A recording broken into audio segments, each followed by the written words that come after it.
This is the audio quizlet for the Neumeyer Unit 3 exam. Let's go ahead and jump right into it. Lincoln referred to him, "I like him because he fights." This is Ulysses S. Grant. That's how Lincoln referred to him early on when he had first selected him. At the outset of the war, this side seemed to have better military leaders. That's the South. Remember that. Remember the Alamo was yelled at San Jacinto. That's easy way to tell that the Alamo was before San Jacinto. It was actually not too long before. About 25% of Southerners owned slaves by 1860. Now, this was kind of an increasing number up to 1860. About 25% of Southerners owned slaves. What did the Southern states do when Lincoln won the 1860 election? They tried to secede. Whether or not they were successful, that was decided by a war. And, it doesn't look like they were very successful in doing that. Mexico actually lost 55% of their land in the Treaty of Guadalupe Hidalgo after the Mexican-American War. So Manifest Destiny was the God-wanted U.S. expansion westward. That was the idea of Manifest Destiny. Not Andrew. This Confederate general was killed by accident. That's Stonewall Jackson. He was killed by one of his own men in a pretty crazy accident. The war that killed more Americans in World War II and World War II. World War II and World War I, that's, of course, the Civil War. That's the war we're talking about here. Mormons eventually settled in Utah. Easy to remember there. A bunch of Mormons come from Utah State, blah, blah, blah. Party split in two parts along sections of 1860. That's the Democrats. They had the majority, but they were split, which allowed Lincoln to win the election. The Underground Railroad helped slaves escape all the way to Canada for a large number of years around this time. The thing is, they were not very successful. They only saved a few hundred slaves. It's brought up like it's a huge deal. I mean, it was inconsequential. But anyway, the amendment abolishing slavery officially in the United States in the guise of the federal government was in 1866. This is the 13th Amendment. He refused to pay taxes to support the Mexican-American War. This is Henry David Thoreau. And of course, this supports his famous idea of civil disobedience. This is the leader of the Texans at San Jacinto in April 1836. This is Sam Houston, of course. They wanted peace in the Civil War. These are Copperheads, Northern Democrats, people that were kind of against the grain in the North, but they just wanted to appease the South and let them have what they wanted. They almost won that battle, but thankfully they didn't.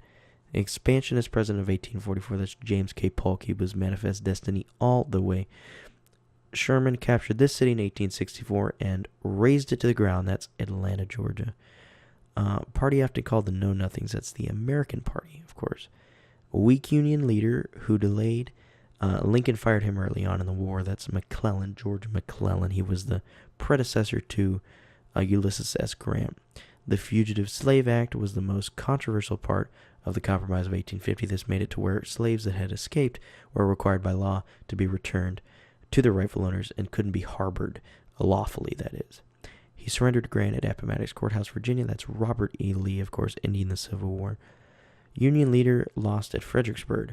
Ambrose Burnside. It was a crushing loss for the Union forces, one of the worst in the war, but we do get the name of the facial hair, sideburns, from his name. He led the invasion of Mexico City in 46 through 48, and that's Winfield Scott, famous for his know-how on the battlefield, especially in Mexico. Future president who was against war with Mexico, Abraham Lincoln was staunchly against the war with Mexico. Southern Democrat elected him in 1860 as Breckinridge, Vice President Breckinridge. He was elected in 1860. I guess he ran with Lincoln on his first term. Breckinridge did. He was a Southern Democrat. Missouri, Maryland, Kentucky, and Delaware were called border states because they didn't leave the Union, but they could have. They could have voted to do so. But pressure from Washington, D.C. and other factors made it to where they couldn't. Because if those states had seceded, the Confederate States would have been a lot larger and likely would have won the war. So it's good that they didn't secede for the Union, that is. Percent of black soldiers in the Civil War, there was about 10% of Union soldiers that were fighting were black. And of course, there was 0% Confederate. Some Northerners became angry about slavery after Harriet Beecher Stowe's Uncle Tom's Cabin in 1852. That's an important date.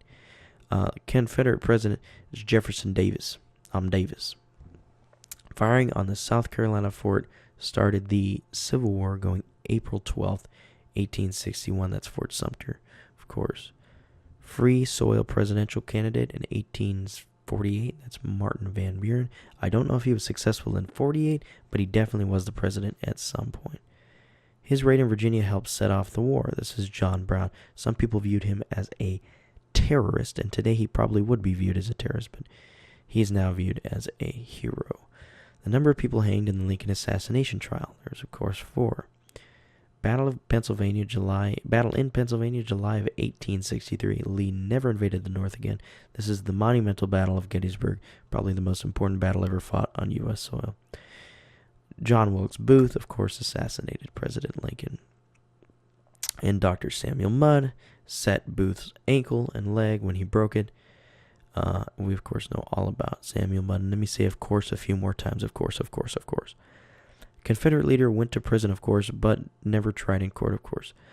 Davis. Davis. Union soldier in charge of Freedmen's Bureau. Oliver Otis Howard. So the Freedmen's Bureau, I believe the Freedmen's Bureau was in charge of educating former slaves, but I'm not sure. He helped Booth escape. David Harold helped Booth escape.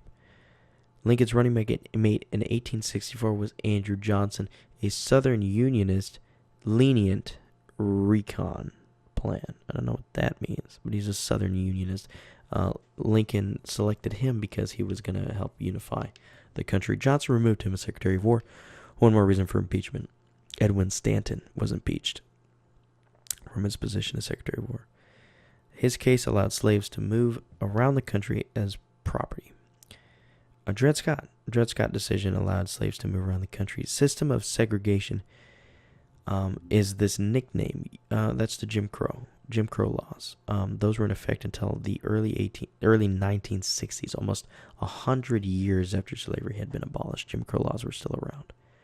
Dorothea Dix helped women take over the nursing profession, as they are currently doing today. Northerner moving south after the war. It's a carpetbagger. Don't know why they're called that, but Northerners moving south after the war are, of course, called carpetbaggers. Act making males 20 to 45 draftable. Conscription Act. Of course, this was controversial because 45 back then was a very, very ripe old age. Battle ends March 6th, 1836 is the Battle of the Alamo. This is way before anything else. If you see the Battle of the Alamo, it's before anything else. It's the first thing. Clause to prevent blacks from voting. This is grandfather clause. If your grandfather couldn't vote, you couldn't vote either. Stupidest thing in the world, but that's the way it was. His charge at Gettysburg proved fatal. This is General George Pickett. Fun fact, I'm related to George Pickett, and Jefferson Davis too. But anyway, his charge at Gettysburg destroyed the Confederates in their attempt to win that battle, and it probably lost them the war. That battle was monumental. Now, Lewis Powell stabbed Seward, the Secretary of State under Lincoln, and scarred him for life, but did not kill him. The Civil War lasted from 1861 to 1865, of course, a 4-year battle. The Southern loss in the Civil War was often called the Lost Cause. Southerners felt they were traitors after the war, came from back country south, the Scalawags. These are the Southern Republicans who sympathized with the North. Senator who had 2 sons that were generals on opposite sides. This is Crittenden. John J. Crittenden had 2 sons who were both generals, not just soldiers, on opposite sides of the war. Field Order 15 gave land to former slaves. Now, General Sherman, who I guess had immense power on the field, gave an order that allowed former slaves to have land. Bureau helped as a relief agency for the South. This is the Freedmen's Bureau. I believe, again, this has to do with education of former slaves. The Black Codes to limit civil rights to freedmen. Don't really know exactly what that means. Ulysses Grant was the president during the Credit Mobilier scandal. I don't know what that word is. He sold his uniform and sword and went broke for a while. It's kind of the same thing that happened to Lee, except Grant became the president, and Lee just kind of withered away. Battle April 21st, 1836. Houston beats Santa Anna. This is the Battle of San Jacinto. Very, very short, not very long after the Alamo. And Houston actually defeats Santa Anna and wins the war. The 10% plan allowed states to rejoin the Union if they pledged loyalty. Now, only 10% of the populace was required to swear an oath of allegiance to the Union in order for a state to be readmitted. And the KKK's violence during this time stopped many blacks from voting. And Reconstruction is what the period after the Civil War is called, where the country was trying to recover. And of course, that there was a lot of damage done during that war. All right, so we're going to move on to the dates. Now, I'm going to go ahead and make sure that I'm going to list the events and the dates that they occurred on, and then I'm going to go back and list them in order so that we can kind of have a good idea of what's going on. So the first thing to remember is that the Battle of the Alamo and San Jacinto, the Texas battles, those happened way before anything else. These were not Civil War battles. These were Mexican-American War battles or Mexican-Texas War battles. The first thing above all else is the Battle of the Alamo. That happened on February 1836 to March 1836. February 23rd to March 6th, 1836, the earliest date on here. Later in 1836, just a month or two, on April 21st, 1836, the Battle of San Jacinto happened. And of course, that's the end of the Texas Revolution. Fast forward 14 years, we're at the Compromise of 1850.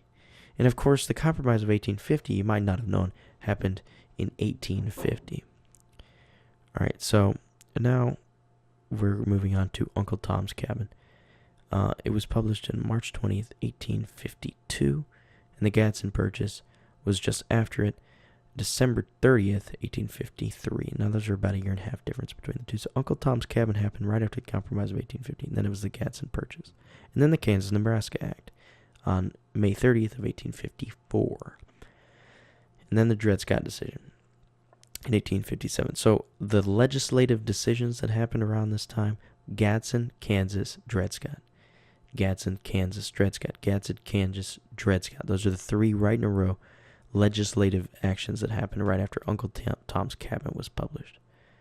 Okay, so John Brown was hanged in 1859 after the Dred Scott decision, and Lincoln was elected, of course, in 1860. That one's easy to remember. Civil War starts April 12th, 1861. And then during the Civil War, the three events that you have to remember during the Civil War, which starts on April 12th, 1861, is Stonewall Jackson dies. First thing that happens is Stonewall Jackson dies in May of 63. Then the Battle of Gettysburg in July of 63. Then Sherman's March to the Sea in 1864. And then after that, the war ends. So it's Civil War, Stonewall Jackson, Gettysburg, Sherman's March to the Sea, and then the war ends. After the war, Lincoln is immediately shot. Then the 13th Amendment and the 14th Amendment. Lincoln is shot on the 18th on April 14th, 1865. This is 4 years and 2 days after the war had started. Originally. Now, the 13th Amendment happened after Lincoln was shot. The 13th and 14th Amendment happened consecutively in 1865 and then 1868. There's a 3-year gap there. Then Grant becomes president in 69. It only takes him 4 years after the war's over to become president. There's only one term between Lincoln's death and Grant becoming president.